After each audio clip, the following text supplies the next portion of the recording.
کائنات میں پائی جانے والی تمام چیزوں میں سے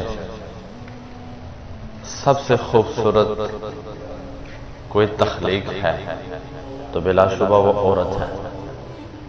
آپ ایسا کہہ سکتے ہیں کہ کائنات کا آدھا حسن اگر خداوند تعالیٰ نے کسی کو عطا کیا ہے تو وہ بلا شبہ عورت ہے۔ مرد کی کامیابی کی ذریعہ بنا کرتی ہے۔ آج آپ کے سامنے ایک انتہائی عمدہ کوٹیشن لے کر آیا ہے، ایک انتہائی عمدہ گول لے کر آیا ہے کہ جس میں ایک عورت کی محبت کے حوالے سے اور ایک مرد کی محبت کا تناسب آپ کے سامنے رکھوں گا۔ امید کرتا ہوں کہ یہ نسبت، یہ تناسب آپ کو پسند آئے گا۔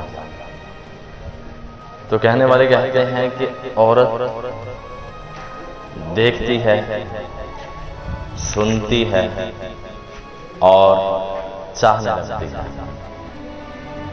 دوبارہ بیان کروں گا کہ کہنے والے کہتے ہیں کہ ایک عورت دیکھتی ہے، سنتی ہے اور چاہنے لگتی ہے، جبکہ ایک مرد دیکھتا ہے، سنتا ہے، چھوتا ہے، سونگھتا ہے، کاٹتا ہے اور پھر چھوڑ جاتا ہے۔